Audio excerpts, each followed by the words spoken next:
T20 ప్రపంచ cup 2026లో Bharat శుభారంభం చేసింది. చిరకాల ప్రత్యర్థి పాకిస్తాన్తో జరిగిన మ్యాచ్లో టీమిండియా 64 పరుగుల తేడాతో ఘన విజయం సాధించింది. తొలుత బ్యాటింగ్ చేసిన భారత్ నిర్ణీత 20 ఓవర్లలో 6 వికెట్ల నష్టానికి 170 పరుగులు చేసింది. దీప్తి శర్మ 5 వికెట్ల స్పిన్ మాయాజాలంతో లక్ష్య ఛేదనంలో పాక్ 106 పరుగులకు కుప్పకూలింది. ఆ జట్టులో ఓపెనర్ మునీబా అలీ 41 పరుగులతో టాప్ స్కోరర్గా నిలిచారు. గుల్ ఫెరోజా 12, అయేషా జాఫర్ 12, అలియా రియాజ్ 12 పరుగులు చేశారు. శ్రీచరణి 3, షెఫాలి వర్మ 1 వికెట్ పడగొట్టారు.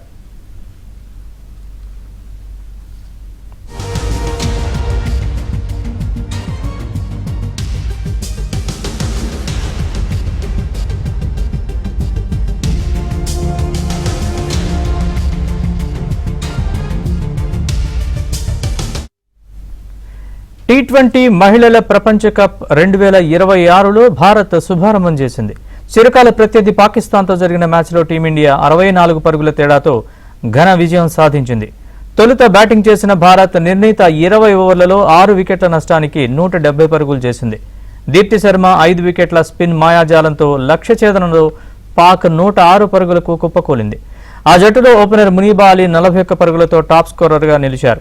గుల్ ఫెరోజా 12, ఆయేషా జాఫర్ 12, అలియా రియాజ్ 12 పరుగులు చేశారు. శ్రీచరణి 3, షెఫాలి వర్మ 1 వికెట్ పడగొట్టారు.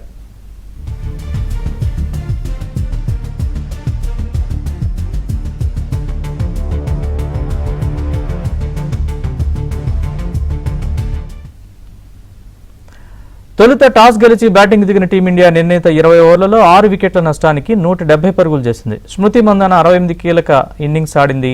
కెప్టెన్ హర్మన్ ప్రీత్ కౌర్ 36 రన్స్తో రాణించింది. చివరిలో రిచా ఘోష్ 34 పరుగులతో దూకుడుగా ఆడింది.